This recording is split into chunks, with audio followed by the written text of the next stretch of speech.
His sweet smile may not give him away, but Tanner Novak is always ready to cause a ruckus. Flap, flap. A typical toddler, Tanner loves to run and jump and play with his big brother Peyton. But that's all that's typical about this 2-year-old. They said when he was born it was going to be a rough road. Kim Novak was 18 weeks pregnant when a routine ultrasound revealed Tanner had a complex congenital heart defect called transposition of the great arteries. In a normal heart, the red blood and blue blood circulate through basically different circulations. The red blood goes through the body and the blue blood goes through the lungs to pick up oxygen and turn to red blood. In Tanner's situation, the red and blue blood was mixing in a very critical way. At 3 weeks old, Tanner needed back-to-back surgeries just to prepare his heart for a third surgery to reroute his arteries. The hardest part was afterwards for the recovery.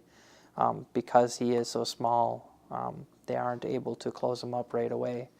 And so that was the hardest part to see. I couldn't hardly stand to see him that way. Tanner recovered quickly, and the Novaks thought the worst was over. But a few months later, Tanner spiked a fever and could barely breathe. His parents rushed him to Gunderson Hospital.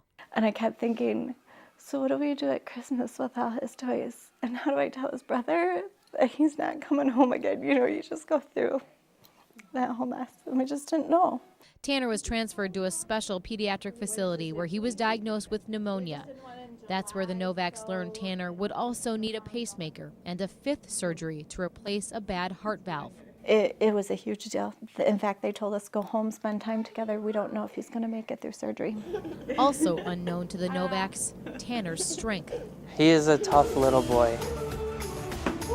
1 year has passed since Tanner's last surgery, and although there are many challenges, like keeping track of all of his daily meds and using special therapy vests to keep his lungs clear, Tanner continues to thrive. His strength gives us strength to keep going. Helping the Novaks cope is Children's Miracle Network Hospitals.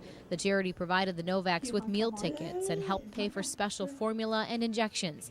They also gifted both Novak boys toys during Tanner's long hospital stays. I can't believe what they're able to do and all that they're able to benefit and who gets to be a part of it. Oh, there it is. One of the valves in Tanner's heart will need to be replaced as he grows. That means Tanner will undergo more surgeries for the rest of his life. So we're just going to embrace what we have and continue to hope and work hard to make his future as long as possible.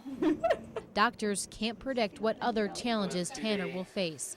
So the Novaks live day by day, relying on their faith and each other to make the most of the time they have.